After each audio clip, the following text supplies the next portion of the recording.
Assalamualaikum warahmatullahi wabarakatuh. Perkenalkan, nama saya Tauri Maftuhah dengan NIM S1E021043.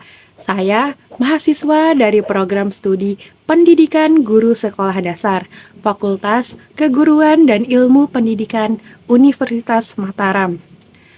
Di sini saya akan membuat tugas video akhir semester diagnostik dan remedial teaching yang diampu oleh dosen Bapak Dr. Haji Ahmad Hariwitono MPD Kons dan Ibu Hikmah Ramadhani Putri MPD dengan tema aspek psikologi tentang kesulitan belajar. Yuk disimak penjelasan berikutnya. Aspek psikologis tentang kesulitan belajar, yang dimana ditinjau dari aspek psikologi perkembangan. Ada pola perkembangan yang bersifat umum dan ada yang bersifat individual.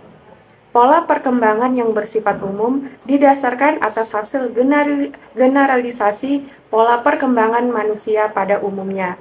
Pola perkembangan ini sangat besar manfaatnya bagi anak normal atau anak pada umumnya. Pola perkembangan individual berbeda antara anak satu dari anak lainnya. Pola perkembangan individual sangat bermanfaat bagi upaya penyusunan program pendidikan yang sesuai dengan laju perkembangan tiap anak. Pola perkembangan umum atau pola perkembangan anak normal dapat dijadikan dasar untuk menentukan anak berkesulitan belajar. Kesulitan belajar disebabkan oleh faktor kematangan. Bertolak semacam pandangan itu mempercepat atau menghambat proses perkembangan dapat menimbulkan masalah belajar. Lingkungan sosial yang berupaya mempercepat proses perkembangan anak dapat menimbulkan kesulitan belajar. Begitu pula dengan lingkungan sosial yang tidak memberikan stimulasi terhadap suatu fungsi yang telah matang untuk berkembang.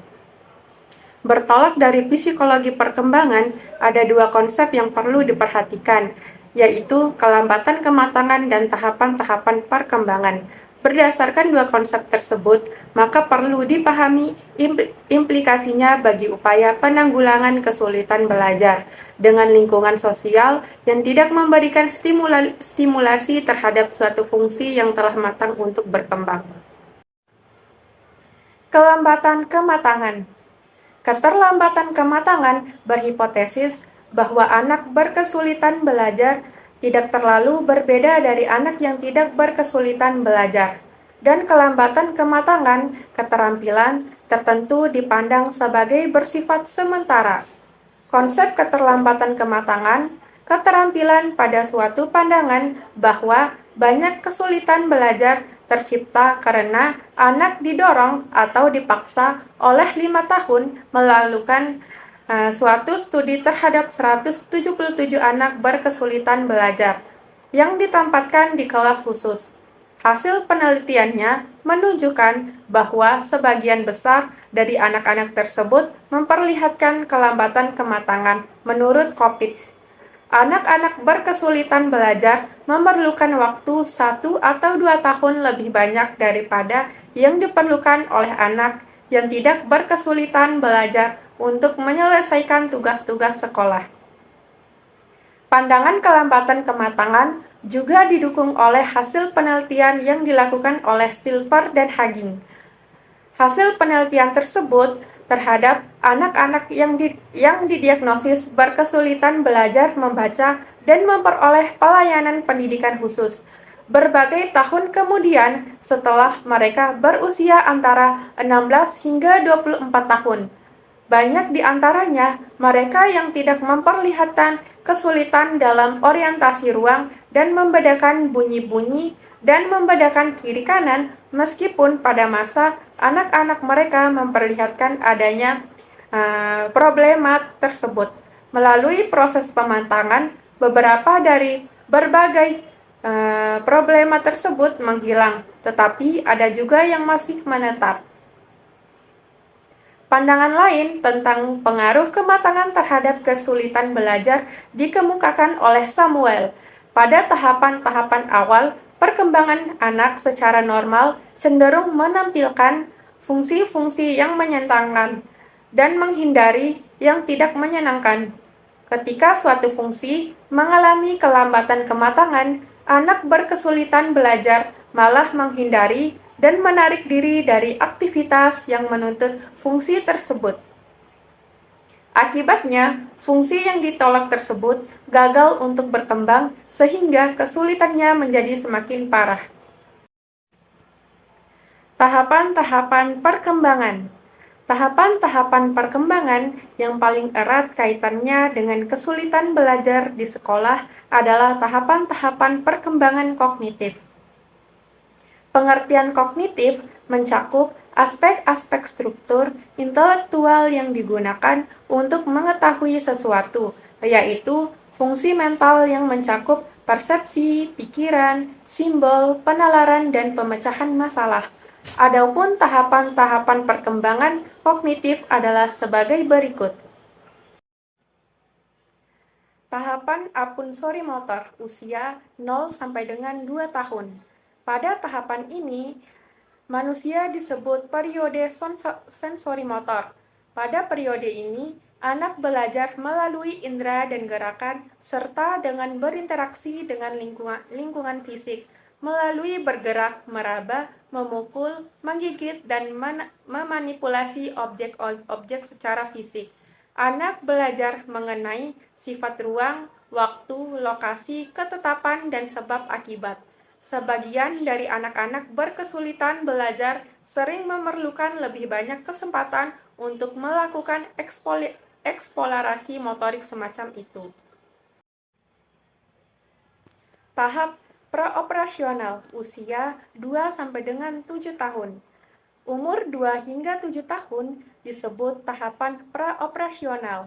Pada tahapan ini dibagi menjadi 2 subtahapan. Yang pertama, subtahapan berpikir prakonseptual usia 4 sampai dengan 7 tahun. Berbeda dari tahapan sensori motor yang perilakunya masih praverbal dan tidak menggunakan tanda atau simbol.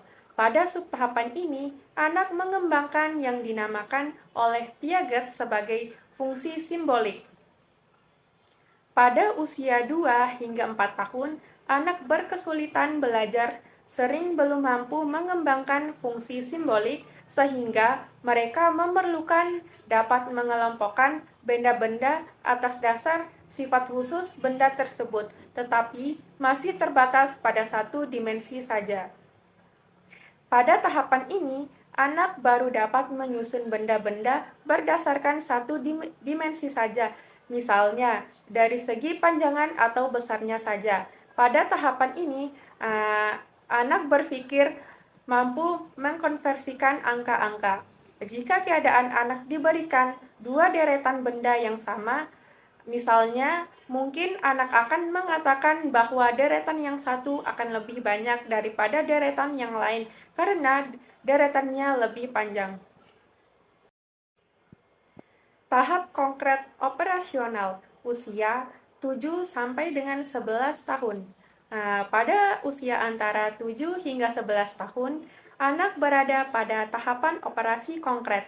Pada tahapan ini, yang dapat dipikirkan oleh anak masih terbatas pada benda-benda konkret yang dapat dilihat dan diraba. Benda-benda yang tidak jelas, yang tidak tampak dalam kenyataan, masih sulit dipikirkan oleh anak. Tahap formal operasional, usia 11 atau lebih. Tahapan operasi formal dimulai pada sekitar umur 11 tahun. Pada tahapan ini, anak memperlihatkan adanya suatu masa transisi utama dalam proses berpikir. Pada tahapan ini, anak telah mampu berpikir abstrak, menggunakan berbagai teori, dan menggunakan berbagai hubungan logis tanpa harus menunjukkan pada hal-hal yang konkret. Tahapan operasi formal ini merupakan landasan yang memungkinkan anak melakukan pemecahan berbagai masalah. Banyak anak berkesulitan belajar yang meskipun umurnya telah mencapai 11 tahun, tetapi masih berada pada tahapan operasi konkret. Mereka memerlukan banyak bantuan dan latihan agar memiliki landasan yang kuat untuk mencapai tahapan operasi formal. Transisi dari satu tahapan ke tahapan yang lain memerlukan kematangan. Menurut Piaget, tahapan-tahapan tersebut berurutan dan hierarkis. Anak hendaknya diberikan kesempatan untuk menetapkan perilaku dan berpikir sesuai dengan tahapan-tahapan perkembangannya. Kegagalan anak di sekolah umumnya karena sekolah sering menuntut anak untuk menggunakan konsep-konsep abstrak dan logis dalam suatu bidang pelajaran tanpa memberikan kesempatan yang cukup untuk anak memahami tahapan-tahapan pemecahan sebelumnya. Secara ringkas, pandangan kematangan didasarkan atas anggapan bahwa semua individu memiliki tahapan-tahapan perkembangan yang alami dan waktu kematangan berbagai keterampilan. Problema belajar pada anak memungkinkan hanya merupakan suatu kelambatan dalam perkembangan dari proses tertentu.